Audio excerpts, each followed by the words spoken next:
오늘 우리에게 주신 하나님 말씀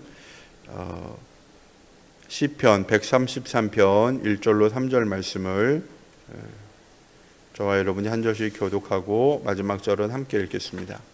시편 133편입니다.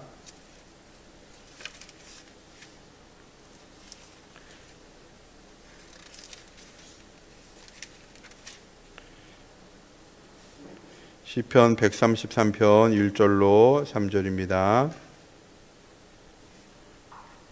그 얼마나 아름답고 즐거운가 형제 자매가 어울려서 함께 사는 모습.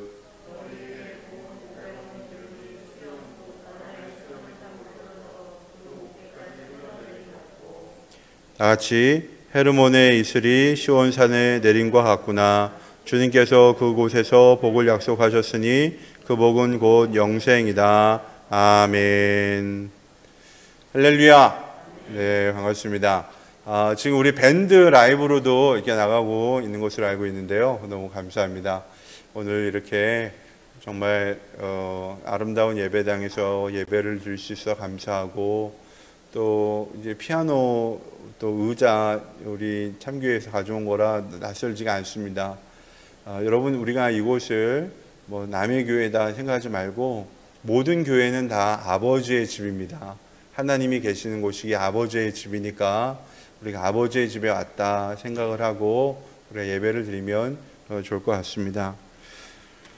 먼저 저는 감사를 드리고 싶습니다. 우리 참교회 가족들, 어려운 상황 가운데서도 교회를 위해 마음을 모아주시고 또 이곳에까지 함께 하셔서 같이 교회를 지키고 예배를 드리는 것 너무 감사를 드립니다.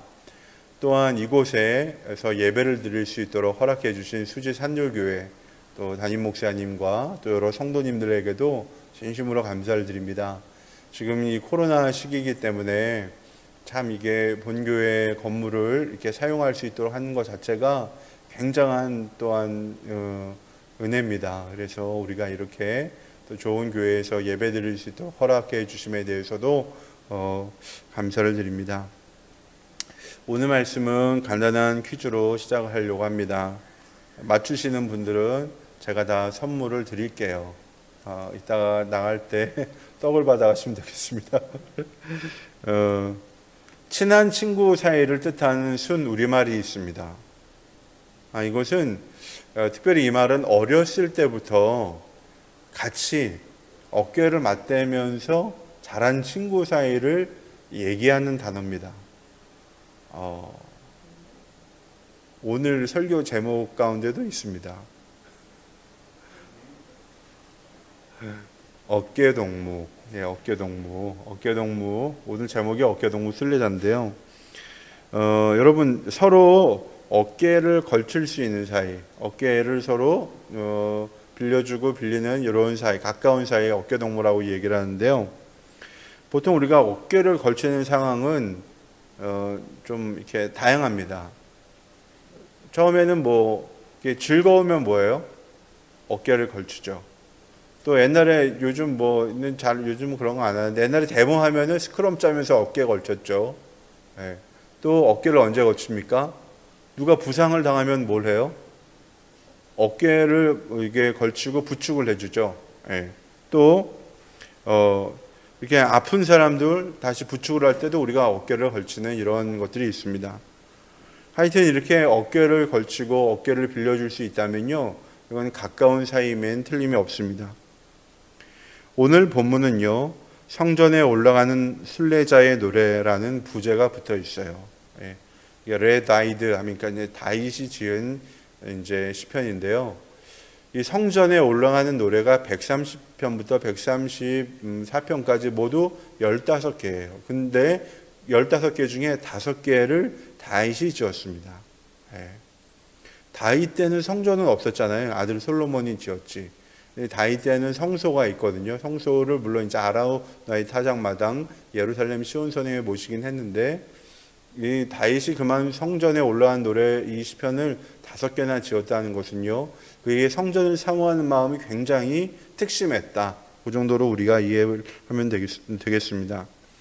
그런데 우리가 보통 순례자라고 하면요, 뭔가 고난과 역경을 견디면서 가는 엄숙한 모습을 생각하기 쉬운데, 이 노랫말을 보면 지금 우리의 시편 133편을 보면은 이 엄숙하다라는 느낌 대신에 뭔가 좀 즐겁다, 뭔가 좀 기쁘다, 이런 느낌이 납니다. 성전을 향하는 순례자의 여정이 홀로 고난을 겪으며 가는 고단한 길이 아니라 사랑하는 형제 자매와 함께 가면서 하늘에서 내리는 은혜를 함께 누리는 그런 기쁨의 여정으로 묘사를 하고 있습니다. 하나님 나라를 향한 우리의 순례길이 바로 이렇게 되기를 소망하는 마음으로 오늘 설교 제목을 어깨동무 순례자라고 정해 보았습니다. 우리가 즐거우면 어깨를 걸치고 노래도 한 곡 뽑고, 또 힘들면 서로 어깨를 기대어서 쉬기도 하고, 그렇게 우리가 하늘나라를 향해서 함께 나아간다면 우리 모두 순례길을, 우리에게 주어진 순례길을 완주하게 될 줄로 믿습니다. 오늘 말씀을 나누는 가운데 어깨동무 순례자로 살아가는 법을 배우는 저와 여러분이 되기를 주님의 이름으로 축복합니다. 우리가 어깨동무 순례자가 되려면요, 첫 번째는 어울려서 함께 가는 법을 배워야 한다라는 것입니다. 우리가 1절 같이 읽어볼까요? 시작. 그 얼마나 아름답고 즐거운가, 형제 자매가 어울려서 함께 사는 모습. 아멘. 조금 전에 말씀드렸듯이 이 시는요, 순례자들이 성전을 향하여 올라가며 부르는 노래예요. 여기에 등장하는 순례자가 그러면 누구냐? 이스라엘 각지에 흩어져 사는 12지파의 구성원들이라고 보시면 됩니다. 이스라엘 사람들은 한 해 3번씩, 그렇죠? 절기 때에 성전에 올라가서 제사를 드려야 합니다. 하나님께서 그렇게 명령을 하셨거든요. 그렇기 때문에 이 절기 때가 되면요, 이스라엘 각지에서 성소를 향한 이 순례의 발걸음들이 생겨나게 됩니다. 이제 그 길이 굉장히 붐비게 됩니다. 평소에는 각자 자기 지파에게 주어진 땅에서 자기 생업에 종사하면서 살다가 순례철이 되면 뭘 해요? 정성스럽게 예물을 준비해서 성소로 올라갑니다. 그런데 가다 보니 이 순례길에 동행이 생깁니다. 이스라엘 사람들이 사용하는 순례길은 좀 거의 좀 정해져 있어요. 이스라엘엔 큰 길이 3개 있는데 왕의 대로 해변길, 또 이제 중앙길 이런 식으로 한 3개 정도 큰 길이 있는데, 거의 모이는 길이 이제 왕의 대로에서 많이 모여서 갑니다. 그런데 이제 이 순례길을 가다 보면요, 그래서 동행이 생기는데요. 이 동행은 누구냐면 다른 지파의 순례자들이에요. 그들과 어울려서 앞서거니 뒤서거니 길을 가다가 밥때가 되면 뭐예요? 옹기종기 모여 앉아서 같이 밥 나눠 먹고, 또 힘들면 서로 격려하고 우리에게 북돋는 의미에서 순례자의 이런 노래도 부르고, 밤이 되면 텐트 쳐놓고 잠을 자고, 그렇게 성지를 향해서, 성소를 향해서 몇 날 며칠을 동행하면서 가는 거예요. 그렇게 며칠을 같이 동행하다 보면은 뭐가 생기겠습니까? 이 없던 정도 생기는 법입니다. 하나님께서 이스라엘 사람들에게 1년 3차례 반드시 하나님 앞으로 와서 제사를 드려라 라고 한 것에는요, 깊은 뜻이 있어요. 그렇게 어떻게 성지를 향해서 같이 가면서 뭘 해라? 너희가 하나님을 함께 믿는 믿음의 형제 자매들이다. 이런 공동체 의식을 심어주시는 거예요. 너희가 평소에는 떨어져서 각자 지파의 땅에서 살지만 너희는 본래 형제 자매야. 그리고 너희들은 이 순례길을 함께 가는 사람들이야. 요걸 깨닫게 하기 위해서 하나님이 1년에 3번씩은 반드시 하나님 앞에 나와서 제사를 드리게 하는 것입니다. 성소에 가서 제사를 드리기 전부터 이미 그들은 순례길을 가며 하나의 성전으로 지어져 가는 곳입니다. 이 시편을 지은 다윗은요, 형제간의 우애를 경험하지 못했어요. 그 이유가 있습니다. 우리 성경을 보면요, 다윗의 어머니에 대한 이야기가 단 한 줄도 없어요. 시편 21편인가 나오는데 내 부모는 나를 버렸으나 여호와는 나를 영접하시리라. 그런 말이 있는 걸 보니까요. 하여튼 부모하고 특별히 어머니 얘기가 없는 거로 미뤄봐서는 이렇게 조금 좀 특별한 가족 관계였던 것 같아요. 이게 쉽게 얘기하면요. 다윗은 형들하고 엄마가 달랐어요. 그래서 아버지와 형들에게 별로 인정을 받지 못했습니다. 사무엘이 이스라엘 왕의 후보를 찾으러 이새의 집에 왔을 때요. 다윗만 부르지 않았어요. 아버지 이새가. 막내 아들 제일 사랑스러운 아들 아닙니까? 근데 다윗은 혼자 그때 뭐예요? 양을 치고 있고 다른 형들만 불러가지고 사무엘에게 선을 보여줬습니다. 예. 뭐 하나님께서 이 사람도 아니다, 얘도 아니다, 얘도 아니다. 그러니까 사무엘이 물어보잖아요. 이 아들이 여기 있는 애들이 다냐? 그러니까 아닙니다. 막내는 양치고 있어요. 그때서야 다윗을 불러오잖아요. 그 후에 또 형들이 전쟁터에 나갔어요. 이게 골리앗이 쳐들어온 전쟁이죠. 이 전쟁터에 싸움을 하러 나가서 아버지가 다윗에게 형들에게 도시락 갖다 주라 이게 시킵니다. 그래서 다윗이 도시락을 갖다 주러 전쟁터로 가거든요.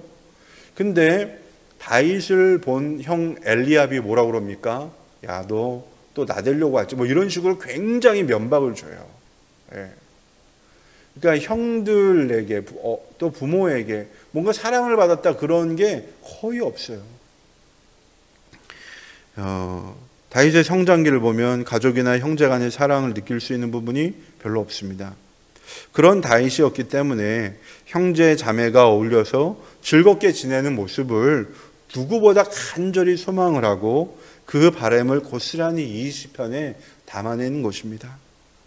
나아가 다윗은 이스라엘의 각 지파들이 사이좋은 형제 자매들처럼 하나님을 믿는 믿음 안에서 하나 되어서 하나님이 주신 복을 함께 누리는 그런 아름다운 소망을, 아름다운 사람들이 되기를 간절히 소망했어요.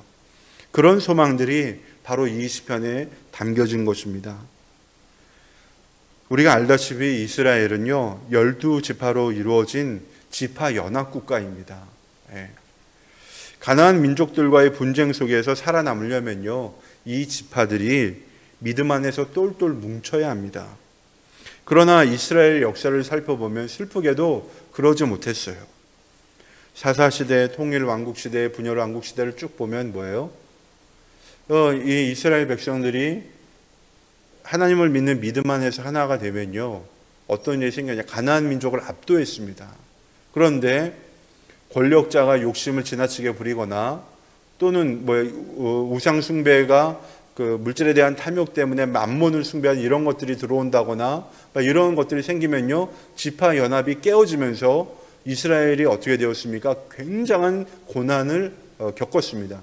나중에 결국 어떻게 되었어요? 이스라엘이 왜 둘로 분열이 되었습니까? 솔로몬의 아들 르호보암이 욕심을 부렸잖아요. 내 아버지는 뭐예요? 가시로 다스렸지만 나는 뭘 정갈로 너희를 다스리겠다. 하여튼 엄청나게 뭘 했어요? 저희 백성에게 너희들에게 무거운 짐을 지우겠다 막 욕심을 부렸잖아요. 자기 권력욕을 가지고 엄청난 욕심을 부리니까 결국 이스라엘이 어떻게 되었습니까? 북이스라엘 10지파, 남유다 2지파로 쪼개지면서 각각 멸망하고 말았잖아요. 이방 민족들에게 복음의 밝은 빛을 드려야 될 이스라엘 백성이 도리어 하나님의 영광을 가리는 존재가 되고 말았습니다. 정말 안타까운 일은 뭐냐? 우리가 사랑하는 한국교회도 이러한 조짐을 보이고 있다는 것입니다. 아니, 이미 이 깊은 병에 들인 것 같아요. 우리 한국교회 굉장히 심각한 문제가 개교회주의거든요. 우리 교회만 교회인 줄 알고. 제가 참 이거 부끄러운 얘기인데요. 서울에 있는 어느 교회 목사님이신데 그 목사님과 교제하는 가운데 이런 얘기를 들었어요. 자기가 다른 교회 교인들은 다 전도를 했는데 온누리 교회 교인만 전도를 못했다. 그런 얘기를 하는 거예요. 그게 무슨 뜻일까? 예수 믿게 하는 게 전도 아닙니까? 내 교인 만드는 게 전도예요? 제가 그 말을 듣고 제가 회개했어요. 하나님, 혹시라도 제 안에 그런 마음이 있다면 정말 주님 그런 마음 떨치게 해주세요. 근데 이런 개교회주의가 우리 안에 너무 만연해 있습니다. 너무 슬픈 일이에요. 우리가 이스라엘이 걸었던 이런 길을 따라가지 않으려면요, 우리는 모두 하나님 나라를 향한 여정을 함께 가는 순례자이고 예수 그리스도 안에서 한 생명을 받은 형제 자매들이다. 이런 공동체 의식을 가져야 합니다. 우리는 천국을 향해 함께 가는 순례자들입니다. 이 순례길의 가장 큰 특징은요, 1등이 목표가 아니라는 거예요. 내가 제일 잘난 사람 되는 게 목표가 아닙니다. 이 순례길의 목표는요, 완주예요. 또 완주도 나 혼자 완주하는 게 아니라 같이 완주하는 게 목표입니다. 천국을 향한 순례길은 혼자서는 완주하기 힘들어요. 같이 가는 사람들이 있어야 돼요. 힘들 때는 어깨를 빌려줄 수 있는 그런 어깨동무, 또 힘든 사람에게 내가 부축해 줄 수 있는 그런 어깨동무가 반드시 있어야 합니다. 가족과 목장 식구가 가장 가까이에서 하는 이런 어깨동무가 되어줄 수 있는 사람이죠. 나아가 또 누가 될 수 있어요? 우리 연합교회 성도들, 우리 같이 목장 연합이니까 연합교회 성도들, 우리 초원의 성도들, 또 이웃교회, 우리 지교교회 사람들, 또 나아가 우리가 알지는 못하지만 우리 한국교회도 이게 어깨동무가 될 수 있어요. 우리 교회가 이번에 어려움을 겪을 때 우리 수지 산돌교회도 그렇지만 정말 제가 이름도 들어보지 못한 분들이 우리 교회를 위해서요 선한 도움의 손길들을 베풀어 주셨어요. 얼마나 감사한지 몰라요. 같은 교회는 아니지만 함께 순례의 길을 가는 믿음의 형제 자매들은 주 안에서 하나가 되어야 합니다. 우리가 어떤 거창한 일을 막 하기보다는요, 일단 먼저 서로를 위해 기도하는 것만으로도 충분하고 또 그렇게 하는 것이 어떻게 보면 제일 중요한 일입니다. 오늘 우리가 이곳에서 예배를 드리는데요, 우리 수지 산돌교회 정말 감사한 것은요, 우리 교회의 어깨동무가 되어주셔서 정말 감사해요. 우리 주님이 하늘에서 보시고 크게 기뻐하시라고 믿습니다. 우리가 지난주에 와서 또 우리 여기 교회 우리 김영규 담임 목사님에게 얘기 들었잖아요. 7년 전에 교회를 개척하실 때 이야기를 들으면서 정말 힘들고 어렵게 시작을 했지만 오늘 이렇게 아름다운 그런 또 성전을 가지고 또 어려움을 당한 교회를 위해서 예배당을 공유할 수 있는 이런 교회로 수지 산돌교회가 성장한 것을 보면, 또 성장만이 아니라 성숙한 것을 보면요 너무 감사해요. 특별히 저도 역시 우리가 조금 멀리 이제 예배를 오게 되고 또 예배 시간도 옮겨서 혼란스러운 것도 있는데, 그럼에도 불구하고 교회를 사랑하여서 지키는 여러분을 보면서 제가 너무 감사하게 됩니다. 우리 참교회도 장차 누군가에게 어깨를 빌려줄 수 있는 그런 교회로 하나님께서 축복하실 줄로 믿습니다. 이렇게 천국을 향한 우리의 순례길을 기쁨으로 함께 나아가는 저와 여러분이 되기를 주님의 이름으로 축복합니다. 그럼 두 번째, 성령 안에서 하나가 되어야 합니다. 우리 본문 2절 말씀을 볼까요? 2절입니다. 시작. 머리 위에 부은 보배로운 기름이 수염 곧 아론의 수염을 타고 흘러서 그 옷깃까지 흘러내린 같고. 아멘.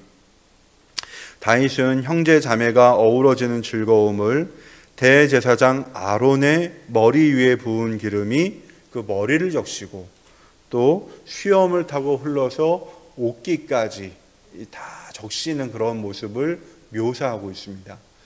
이게 굉장히 이게 2절을 딱 보면요, 이게 눈으로 막 그려지잖아요. 이게 어떤 모습이다 딱 눈으로 연상이 되잖아요. 이게 굉장히 시적으로는 탁월한 표현이죠. 이것은 대제사장 위임식의 핵심이라고 할 수 있는 도유 의식, 그러니까 기름 붓는 의식을 눈으로 보듯이 아주 생생하게 표현하는 것입니다.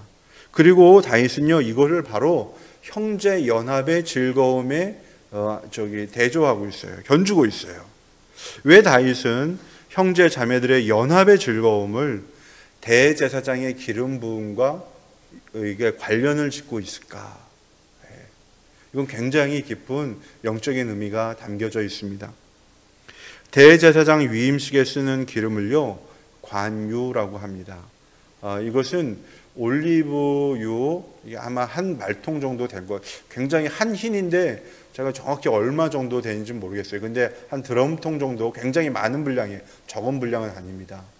그 올리브유 한 흰과 거기에 4가지 향품이 들어가요. 모략, 육개, 창포, 계피, 이 4가지 향품이 정해진 양만큼 들어갔는데요.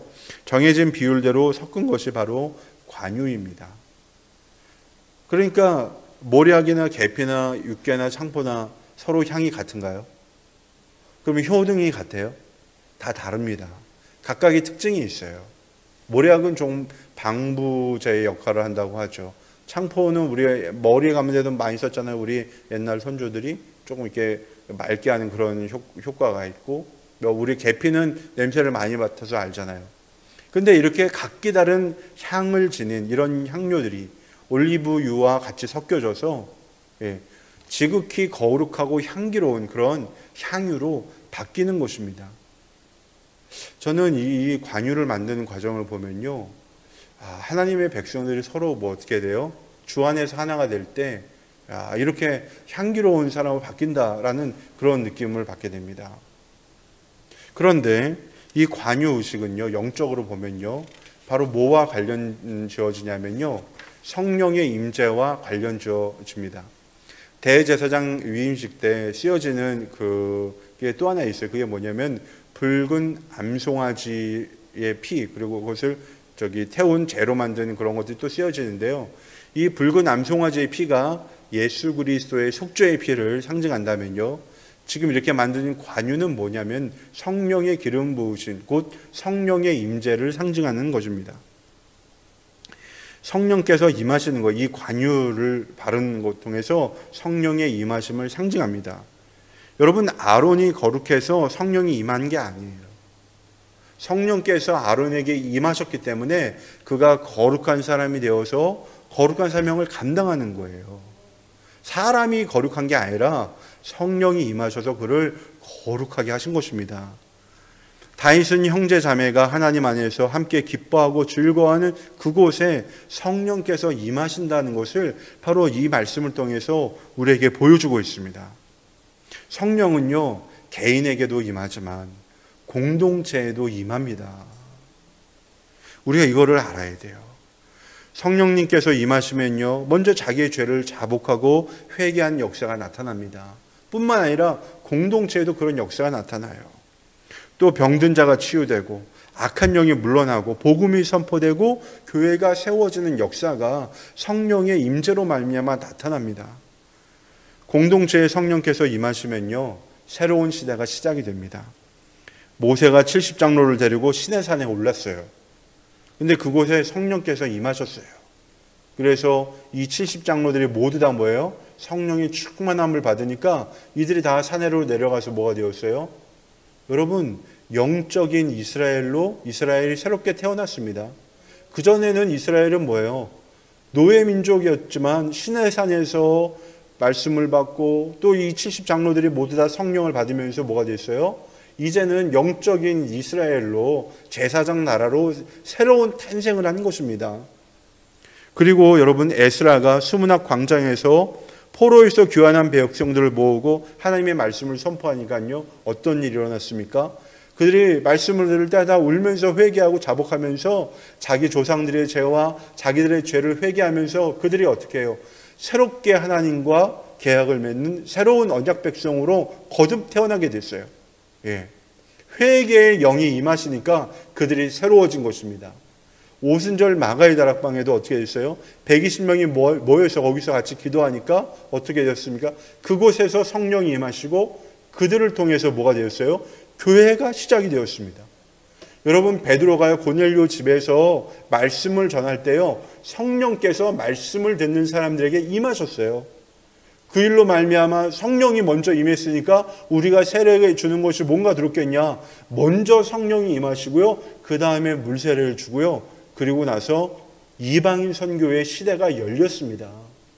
그러니까 성령이 임하시니까 어떻게 됐어요? 영적인 이스라엘이 탄생을 하고, 성령이 임하시니까 뭐예요? 포로로 잡혀갔던 사람들이 새로운 언약 백성으로 거듭나고, 성령이 임하시니까 교회가 시작이 되고, 성령이 임하시니까 뭐가 되었어요? 이방인 선교의 문이 열렸어요. 모두 다 공동체에 성령이 임하셨을 때 일어난 놀라운 일들입니다.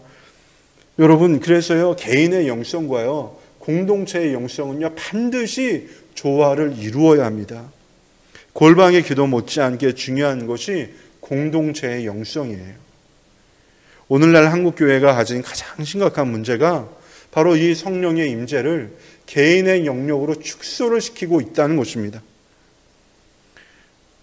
이제는 개인을 넘어서 공동체를 통해서 이 성령께서 일하시도록 우리 자신을 내어드려야 합니다. 그러면 우리가 어떻게 이 공동체의 영성을 개발하느냐? 여러분, 다른 게 없어요. 공동체의 영성을 개발하기 가장 좋은 곳은요, 첫 번째 목장입니다. 그 다음에 초원, 그 다음에 우리가 이렇게 주일 연합예배, 그 다음에 지역교회, 한국교회로 점차 우리가 어떻게 돼요?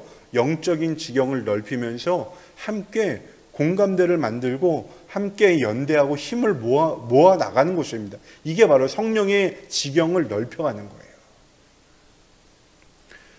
우리가 목장을 할 때 또 우리가 아시잖아요. 목장에서 같이 목원들을 위해서 기도하면서 뭐가 돼요?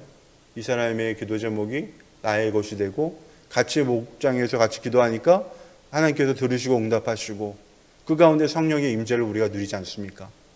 예. 우리 연합교회도 마찬가지예요. 여러분, 성령께서 우리가 나와는 모르는 사람이라도 그를 위해 기도할 때 우리의 마음이 뜨거워지고 또 하나님께서 역사하시고 변화시키는 일들이 일어나잖아요. 이게 바로 우리 공동체의 영성을 점차 개발해 나가는 것입니다. 우리 참교회는 지난 6월 중순에요, 코로나로 인한 시련을 겪었습니다. 그날 저녁부터 매일 온라인으로 기도회를 모이고 있는데요, 그동안 주로 교회와 성도들 위해서 기도했어요.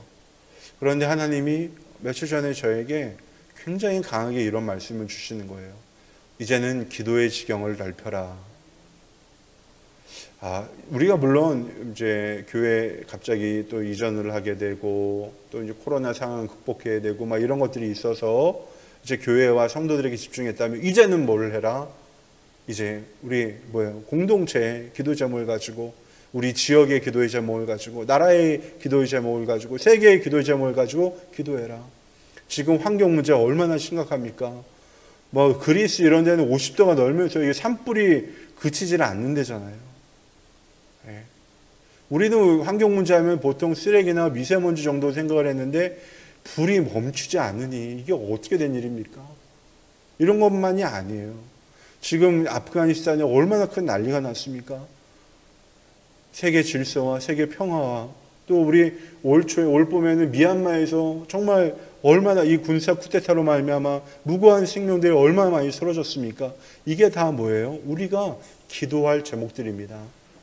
그러므로 사랑하는 여러분, 우리가 이제 우리 기도의 지평을 넓혀서 우리 이제 온라인 기도회에 매일 이제 주제를 정해서 기도를 하려고 해요.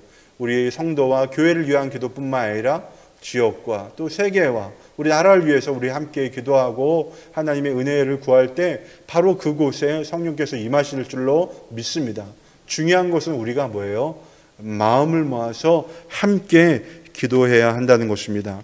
이렇게 우리가 개인을 넘어 공동체의 변화와 회복을 위해 함께 기도할 때 성령께서 우리 가운데 임하시고 성령께서 우리를 통해 역사하시는 줄로 믿습니다. 마지막으로 세 번째 볼까요? 영생의 복을 누리는 것입니다. 우리 3절 읽겠습니다. 시작. 헤르몬에 있으리 시온산에 내림과 같구나. 주님께서 그곳에서 복을 약속하셨으니 그 복은 영생이다. 아멘. 여러분, 헤르몬산은요, 해발 고도 2814m로 지중해 이 동해안 지방에서는 가장 높은 산이에요. 그런데 이 헤르몬산은 지리적으로 보면요, 이스라엘의 북쪽 경계를 차지하고 있는 산이에요. 우리나라 한반도 제일 위에 뭐가 있어요? 우리가 잘 아는 산. 백두산이라고 들어보셨는지. 백두산이 있죠. 백두산이 있습니다. 백두산 한번 생각을 해보세요. 그리고 여기 시온산은요, 예루살렘 성전이 있는 산입니다. 이건 남쪽 유다 지파의 영역에 속한 곳에 있어요. 남쪽에 있습니다. 그러니까 이게 거리로 따지면요, 이게 헤르몬산이 백두산이라면 이 시온산은 남산이에요. 근데 지금 다윗이 3절에 뭐라고 그랬어요? 헤르몬의 이슬이 어디에 내렸다? 시온에 내렸다. 아니, 백두산에 내린 비가 남산에 내렸습니까? 근데 왜 다윗이 이런 시적인 표현을 썼어요? 이거는 뭘 얘기하는 거냐면요, 이스라엘 북쪽 끝에 지파에 있는 그 백성들이, 그 사람들이 어디에 와서? 시온산에 와서 뭘 했다는 거예요? 하나님께 예배드렸다. 근데 그곳에 하나님께서 뭘 했다? 복을 내려주시고 그 복은 뭐다? 영생이다라는 거예요. 그러니까 이스라엘 각지에서 형제 자매들이 모두 다 어디로 모여들었습니까?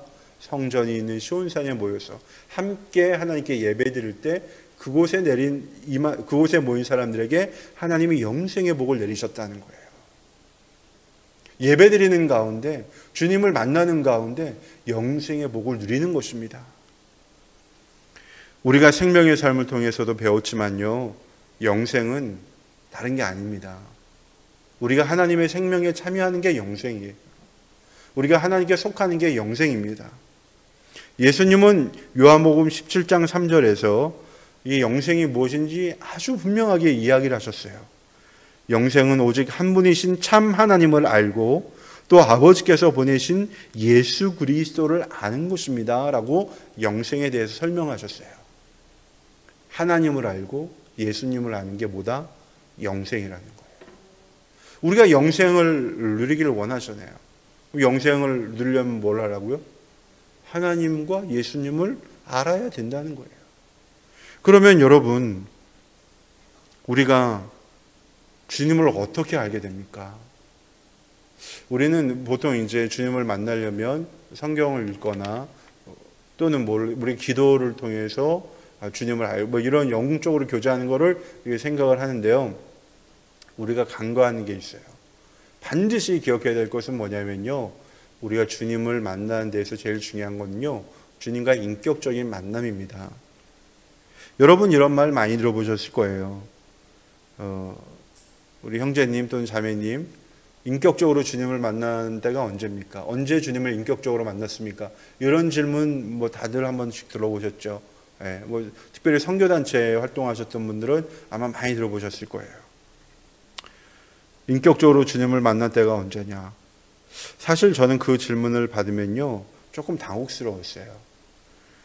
왜? 나는 어렸을 때부터 교회를 다녔고, 그 다음에 나는 예수님을 나의 구주와 주세주로 믿고, 나는 성령 체험도 있고, 그 다음에 나는 예수님을 만난 것도 같은데, 근데 이제 인격적으로 주님은 언제 만났냐? 당신 구원받은 날짜가 몇 시요? 막 이런 거, 그거는 여기 몇 시와 때를 물어보는 건 구원파예요. 그러니까 그건 안 좋은 거고. 하여튼 인격적으로 주님을 만난 건 언제냐? 그런 질문을 받으면 조금 당황스러웠는데요.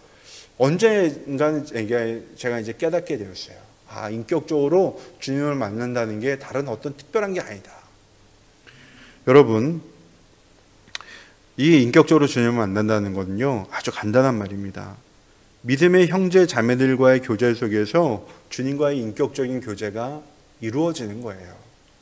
이것은 어떤 신비한 현상보다 훨씬 더 위대한 일입니다. 신비한 현상이 없다는 거 아니에요. 간절히 사모하면 어떤 사람은 스티그마타, 예수님의 성은이 손과 발에 나타나기도 했죠. 머리에도 가시관이 쓰는 것처럼 피가 흘리기도 했어요. 그런 걸 부정하는 건 아니에요. 그렇지만 인격적인 만남이라고 할 때 그런 신비한 현상보다도 어디예요? 사람과 사람 사이에 믿음의 형제 자매들과의 관계 속에서, 교제 속에서 주님을 만나는 그러한 은혜가 있다는 것입니다. 예수님은요, 믿음의 사람들을 통하여서 일하십니다. 그를 통해 위로하시고요, 그를 통해 책망도 하시고요, 그들을 통해서 일도 하십니다. 때로 주님은요, 우리 자신을 통해서 또 일을 하십니다. 주님은 우리를 통해서 누군가를 위로하게 하시고, 또 우리를 통해 누군가를 돌이키게도 하시고, 우리를 통해서 누군가를 책망하게도 하시고, 우리를 통해서 누군가의 사랑을 흘려 보내기도 하십니다. 왜? 주님은 누구를 통해서 일하신다고요? 사람을 통해서 일하시기 때문에 그래요. 제가 이런 말을 하면 안 되고 지금 넘어갈게요. 쉽게 말하면 이런 거예요. 우리가 어떤 믿음 좋고 아주 인격적으로 훌륭한 분을 만났어요. 그 신앙인이고, 여러분 그런 분하고 교제하면은 어떤 느낌이 드세요? 이 사람을 통해서 이 사람은 정말 예수님을 닮은 사람인가 보다, 막 이런 생각 들지 않으세요? 그게 바로 인격적인 교제예요. 주님과의. 또 누군가가 나를 통해서도 그러한 느낌을 받을 때가 있지 않겠습니까? 제가 항상 그렇다는 건 아니고요. 어쩌다 보면 그럴 때도 있잖아요. 우리를 통해서 누군가 예수님을 경험하는 거예요. 얼마나 감격적인 일입니까? 우리는 형제 자매들을 통해서요, 주님을 만나고 또 나를 통해서 누군가가 주님을 만나는 것입니다. 이게 바로 그리스도와의 인격적인 만남입니다. 이런 모든 것이 그리스도의 인격적인 만남인데요. 우리가 믿음의 공동체를 통해서, 그러니까 주님과 인격적인 교제를 나누고 있는 이런 믿음의 공동체에 속하여서 우리가 뭐입니까? 아주 모난 부분도 있고 깨어진 부분도 있는 우리 자신이 어떻게 돼요? 변화를 받아요. 그리고 다듬어집니다. 어디 안에서? 믿음의 공동체 안에서 우리가 다듬어지면서 누구를 닮아가요? 그리스도의 성숙한 그런 성품, 그런 인격을 우리가 어떻게 해요? 닮아가는 거예요. 여러분, 나 혼자 생활을 하면요, 절대로 주님을 닮을 수가 없어요. 믿음의 공동체에서요, 우리가 깨지고 부서지고 때로는 낮아지고 그런 과정을 거쳐야 합니다. 그래서 독불장군 신앙은요, 위험한 거예요. 그래서 우리 믿음의 공동체에서요, 나보다 훌륭한 사람도 있지만요, 때로는 나보다 못한 사람도 있는 거예요. 나보다 훌륭한 사람에게 뭐 해야 돼요? 배워야죠. 그리고 나보다 못하다고 생각하면 뭐 해야 돼요? 그를 욕하고 흉볼 것이 아니라 그를 어떻게 해야 돼요? 잘할 수 있도록 용기를 주고 북돋아주고 방향을 잡아줘야죠. 그게 성숙한 인격 아니겠습니까? 이걸 어디서 해요? 목장에서 하고, 초원에서 하고, 연합교회에서 하고. 그러면서 이 공동체가 성숙하고 성장해 가는 건 아니겠습니까? 어디서 성숙한 공동체는요, 하늘에서 뚝 떨어지는 게 아니에요. 우리가 주님과 함께 만들어가는 거지. 여태까지 우리의 잘못이 무엇입니까? 어딘가에서 뭐 그냥 복이 하늘에서 뚝 떨어지기를 바라는 거, 이거 다 뭐예요? 이거 다 도둑놈 심보예요. 우리의 인격도 한순간에 다듬어지지 않습니다. 그래서 주님, 공동체 안에서 내가 성숙한 사람으로 변화받을 수 있도록 주님 나를 만져주세요. 이렇게 우리가 기도하면서 겸손하게 주님 앞에 나아가야 합니다. 저는 요즘 그 어느 때보다 주님의 사랑을 깊이 느끼고 있습니다. 만날 때마다 존경스럽고 닮고 싶고 배우고 싶은 분들, 그리스도의 향기가 삶을 통해 배어나오는 분들이 제 주위에 이렇게 많은 줄 몰랐어요. 어려움을 겪으니까 알겠더라고요.